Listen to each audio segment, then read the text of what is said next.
नमस्कार दोस्तों, आप सभी का स्वागत है हमारे इस YouTube चैनल पर। और आज हम लोग आपको एक ऐसी कहानी सुनाने जा रहे हैं जिसकी आपने कभी कल्पना भी नहीं की होगी। सीरियल किलर का नाम आते ही एक अनजान खौफनाक चेहरा हमारे सामने आ जाता है।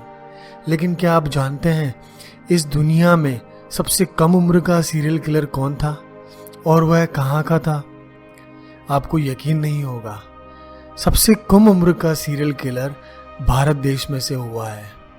और इस बात को ज़्यादा समय भी नहीं हुआ, ये बात है 2007 की। इतिहास के पन्नों में सीरियल किलिंग के कई खौफनाक किस्से दर्ज हैं।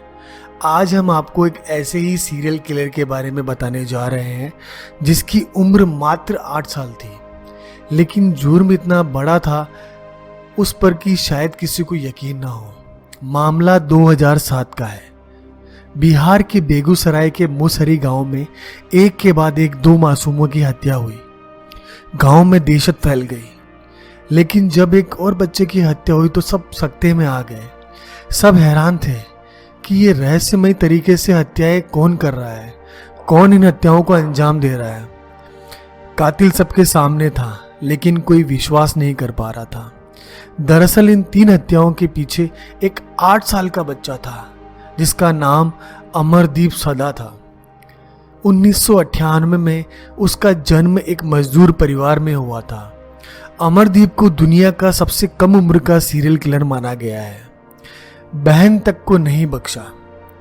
रिपोर्ट्स के मुताबिक अमरदीप ने अपनी सगी बहन को भी बेरहमी से मार डाला था। अरेस्ट होने से पहले उसका आखिरी शिकार पड़ोस में रहने वाली एक मात्र 6 महीने की बच्ची थी।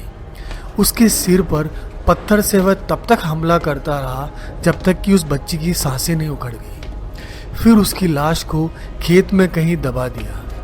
अमरदीप का तीनों शिकार जो हुए वे मासूम थे। जवाब सुनकर पुलिस भी हैरत में पड़ गई।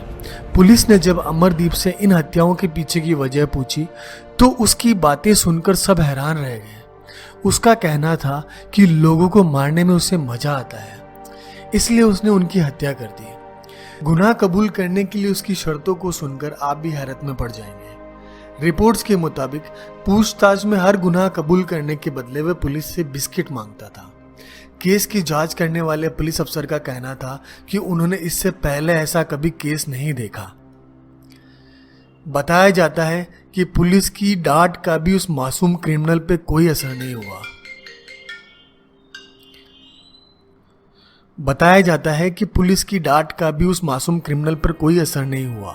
हालांकि केस की सुनवाई में ये माना गया कि हत्या के वक्त बच्चे को सही गलत का कोई अंदाजा नहीं था और वह एक बहुत ही गंभीर मानसिक बीमारी से प्रताड़ित था, इसलिए उसे बाल सुधार गृह भेज दिया गया। आज अमरदीप सादा किसी और नाम से किसी और अनजान जगह पे अपना जीवन जी रहा है। धन्यवाद। कैसा लगा आपको ये वीडियो?